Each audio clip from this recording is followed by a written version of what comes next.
لیکن بات کی ہستی میں نا ایک حدیث ملی ہے اور ایسی کیفیت ہے نا اس حدیث میں محسوس کرنے والی ہے. میں کوشش کروں گا ورڈ ٹو ورڈ پڑھ کے سناؤں, ایک لفظ بھی مس نہیں کر سکتے ہم اس کا.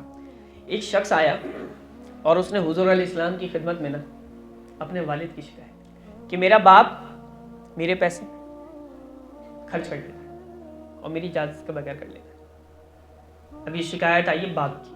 تو حضور علیہ السلام نے باپ کو طلب فرمایا. نبی علیہ السلام کا دربار سجا, باپ کو بلایا, وہ آگے کا آپ کی شکایت لگا دی.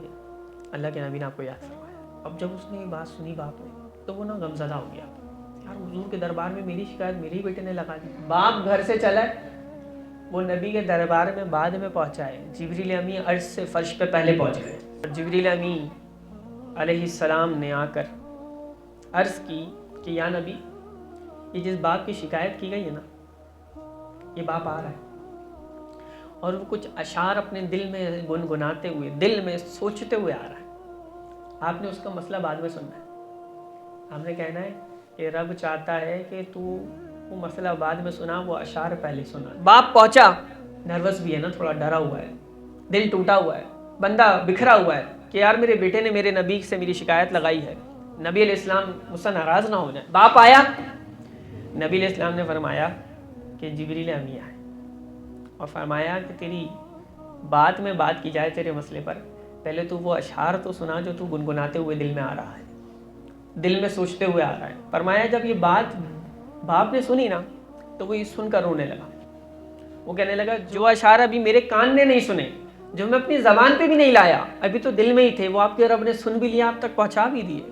سبحان اللہ. عربی کے اشعار تھے تو اشعار کی ٹرانسلیشن اور ترجمہ موجود ہے, لیکن میں نے کئی جگہ ایسے پڑھا, جس نے بھی ترجمہ کیا ہے نا, ٹرانسلیٹ کیا ہے, وہاں وہ الفاظ پتہ کیا لکھے ہیں. وہ کہہ رہے ہیں کہ ان لفظوں میں, ان اشعار میں اتنا درد اور اتنے جذبات ہیں کہ اس کا ترجمہ ہی نہیں ہو سکتا, لیکن پھر بھی ہم سمجھنے کے لیے اپنا ترجمہ کچھ کر رہے ہیں تاکہ ہمیں سمجھ میں آئے اس نے کیا کہا. وہ باپ نے اشعار میں باتیں کیا کی تھیں سمجھنے کے لیے ہو رہا ہے, لیکن اس کا لیول اتنا اوپر کا ہے. کہا جس نے بھی ترجمہ کیا ہے, کہا اس کے احساسات اور جذبات نہ ترجمے نہیں بیان ہو سکتے, جس سے عربی آتی ہے نا وہ اشعار میں ہی سمجھ سکتا. اب سنیں باپ نے کیا کہا, باپ کی التجا سنیں. تو باپ کہنے لگا کہ حضور میں نے یہ اشعار سوچے, کیا ہے میرے بیٹے, جس دن تو پیدا ہوا نا ہماری محنت کے دن تبھی سے شروع ہو گئے تھے. تو روتا تھا ہم سو نہیں سکتے تھے, تو نہیں کھاتا تھا تو ہم کھا نہیں سکتے تھے, تو بیمار ہو جاتا تھا تو تجھے کسی طبیب کے لیے مارے مارے کسی طبیب کے پاس لے جانا پڑتا تھا, ہم پھرتے تھے کہ کہیں تجھے کچھ ہو نہ جائے. کہا کہیں تو مر نہ جائے.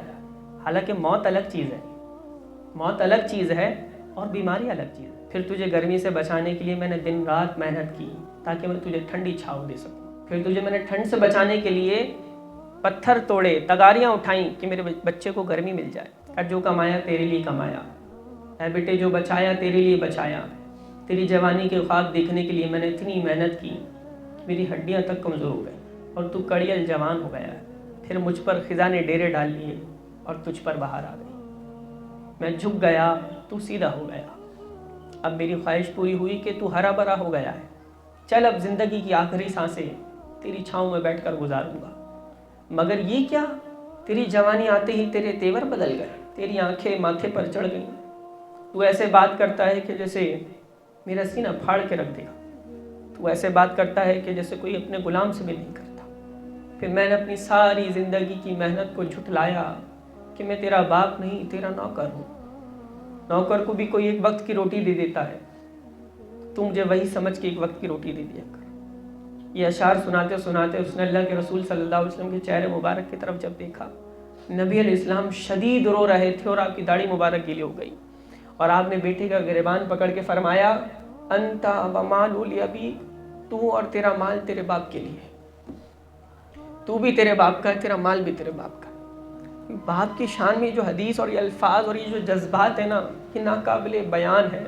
اس کو محسوس کر سکتا ہے انسان صرف کہ ہمارا ایک باپ ہمارے لیے ایک شیلٹر ہوتا ہے, کتنی محنت کرتا ہے, اس کا کہیں نام ہی نہیں, اس کی کہیں تعریف ہی نہیں, اس کو کوئی اپریشیٹ ہی نہیں, اس کا کوئی حوصلہ ہی نہیں. دن رات ایک کر کے ہمیں جوان کیا کہ ہمارا سہارا بنے. پھر یہ جوان بیٹا اپنی موج میں لگ گیا, اپنے باپ کی خیال ہی نہیں, توجہ ہی نہیں. باپ کی عظمت, حدیث کا مفہوم سنے. فرمایا جسے یہ دیکھ رہا ہوں کہ اس کا رب اس سے راضی ہے یا نہیں, فرمایا وہ یہ دیکھ لے کہ اس کا باپ اس سے راضی ہے یا نہیں. کیونکہ رب کی رضا باپ کی رضا میں موجود ہے۔ تو اپنے والدین کو راضی رکھیں، اگر ناراض ہیں انہیں معافی مانگیں، انہیں راضی کریں۔